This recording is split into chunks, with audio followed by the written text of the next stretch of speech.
So gagawa tayo ng sarili nating version na lechon belly, pero lulutuin natin siya sa oven. So ayan. So natin siya, pinakuluan natin siya ng almost 5 minutes. So mababa, hindi kataas ang oras ang pagpapakulo natin. So ayan, so palalamigin lang natin konti, tapos titimpla natin. Yung ginamit ko pala sa pagpapakulo is meron siyang laurel, tapos asin, betchin, tapos sinigang mix. Yung asing sinigang mix, nagbabalansi kasi siya ng sarap. So kung hindi nyo pa alam yan or nasusubukan, itry nyo sa inyo.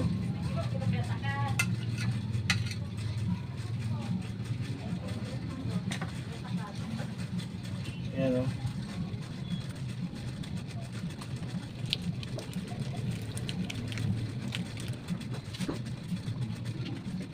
Ang purpose nito, kaya nilalagyan ko nito is pampapula lang yan. Nilalagyan kasi timplado na naman kasi ito.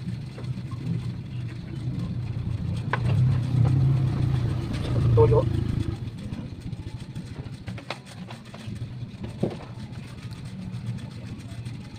Cook lang natin siya. Huwag na natin karamihan kasi natimplahan na kasi natin ito. Kaya hindi na kailangan siya ng marami pang mga seasoning. Napakasimple lang itong kumbaga lechon belly natin. Pero sa oven natin niluto.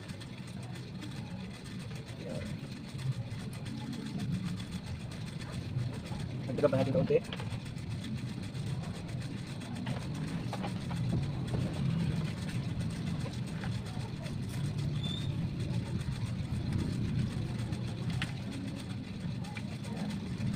Ngayon pwede na natin isalang sa oven natin.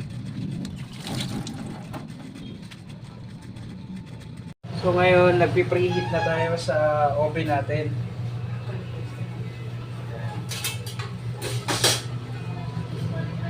So hintayin lang natin siya na mag 150, saka natin isalang. Tapos hihinaan lang natin ang apoy. So kalahating kilo lang pala ito So wala na itong mga kaartihan pa ng mga ingredients, simpleng-simple lang ito. So ayan. So napakainis na.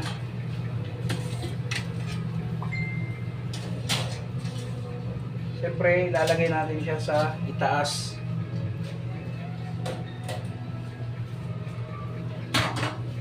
Babalikan natin yung siya siguro mga 5 minutes. Babalikan natin. Tapos i-check natin. Check ulit natin. So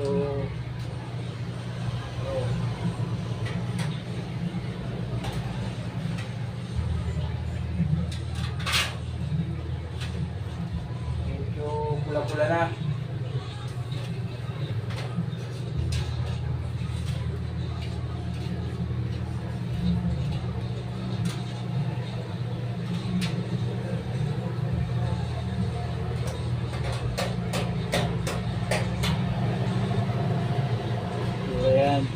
Balikan uli natin siguro mga 10 minutes naman kasi kulang ang 5 minutes niya.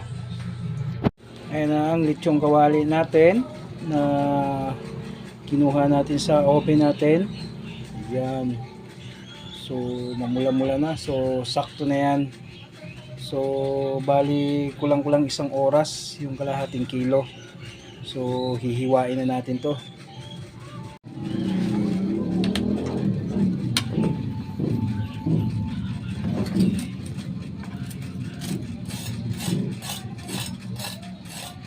Naman. Wow, superb.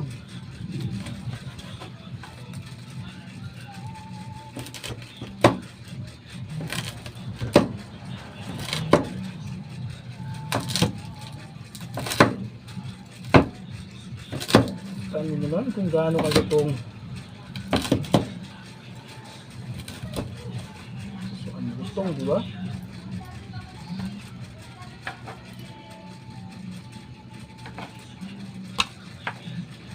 So, syempre, tikman natin. Ayan o.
juicy na juicy.